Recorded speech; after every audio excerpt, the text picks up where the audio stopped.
Hello everyone, मेरा नाम नासिर नवाज़ है और मैं रजिस्टर्ड माइग्रेशन एजेंट हूँ। अच्छा, आज की जो खबर है ना, ये बहुत ज़बरदस्त है, बहुत बड़ी डेवलपमेंट हुई है और ये डेवलपमेंट ऐसे ही लग रहा है जैसे स्टेट के दरमियान और फेडरल गवर्नमेंट जो है ऑस्ट्रेलिया के, उसके दरमियान पीआर देने की जो रेस है ना, वो स्टार्ट हो चुकी है। यानी न्यू साउथ वेल्स गवर्नमेंट ने बहुत बड़ी अनाउंसमेंट की है। अनाउंसमेंट जो है 491 के हवाले से भी है, 190 के हवाले से भी है। 491 में इन्होंने क्या किया, इन्होंने दो पाथवेज बना दिए, एक बना दिया पाथवे 1, एक बना दिया पाथवे 2, और ये ऑनशोर और ऑफशोर दोनों एप्लीकेंट्स के लिए।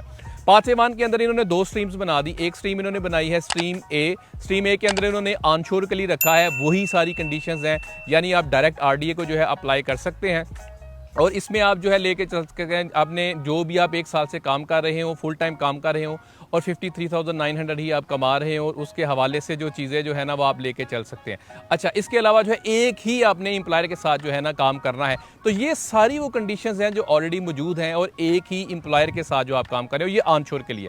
ऑफशोर के लिए उन्होंने ये कहा कि भाई आप आरडीए को डायरेक्ट अप्लाई कर सकते हैं और डायरेक्ट अप्लाई करने के लिए उनकी अलग से एक लिस्ट दी गई है। अगर उस लिस्ट में आपकी ऑक्यूपेशन मौजूद है, आप कंडीशंस को फुलफिल करते हैं, तो आप डायरेक्ट अप्लाई कर सकते हैं।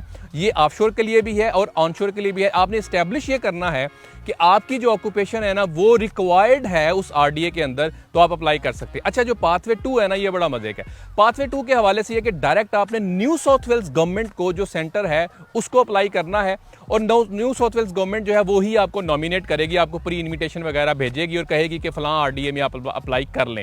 लेकिन इसके अंदर उन्होंने ये बताया है कि आपकी जो ऑक्यूपेशन है ना उसमें लगी हुई जो कंडीशंस है ना वो खत्म कर दी गई हैं। यानी कि जिनके साथ 1 साल का वर्क एक्सपीरियंस था, 2 साल का, 3 साल का, वो फॉर द टाइम बिंग खत्म कर दिया गया है। तो कहने का मतलब ये है कि कंडीशंस को खत्म करने का मतलब ये है कि आप 65 पॉइंट्स पे भी होंगे ना, आपका इन्विटेशन आ सकता है। यानी 50 आपके अपने हैं, 15 स्टेट ने दिए हुए हैं। इसी तरह अगर 190 को देखा जाए तो 190 का उन्होंने ये लिखा भी हुआ है कि भाई चूंकि 189 बहुत ज़्यादा आगे हैं, ये ऑनशोर के लिए भी है, ऑफशोर के लिए भी है, हमने फॉर द टाइम बिंग जो है ना कंडीशंस हटा दी। यानी कि जिस ऑक्यूपेशन के साथ कंडीशन जुड़ी हुई थी, 1 साल का वर्क एक्सपीरियंस हो, 2 साल का हो, 100 पॉइंट हो, 110 पॉइंट्स हो, वो भी खत्म कर दिया गया है। अब इससे होगा क्या कि एक जो है ना बहुत बड़ा आप समझिए कि तूफान आने वाला है इन्विटेशंस का, और ये ऑनशोर के लिए भी ऑफशोर के लिए भी। लेकिन एक चीज़ उन्होंने जरूर कही है, उन्होंने कहा अगर आप ऑनशोर हैं तो आप मिनिमम 6 महीने से न्यू साउथ वेल्स के अंदर रह रहे हो। यानी इंटरस्टेट को शायद उन्होंने डिस्करेज किया है कि ऑस्ट्रेलिया में रहने वाले इंटरस्टेट तो अप्लाई नहीं कर सकते, जो छोड़ के चले गए थे वो नहीं कर सकते। ऑफशोर के लिए भी ये कहा है कि जो लोग ऑस्ट्रेलिया से बाहर तकरीबन 6 महीने से रह रहे हैं, उन्हीं को हम ऑफशोर एप्लीकेंट जो है ना वो कंसीडर करेंगे और वही जो है वो अप्लाई कर सकते हैं। ये वही बातें हैं जो मैं पहले बड़ी देर से कर रहा था।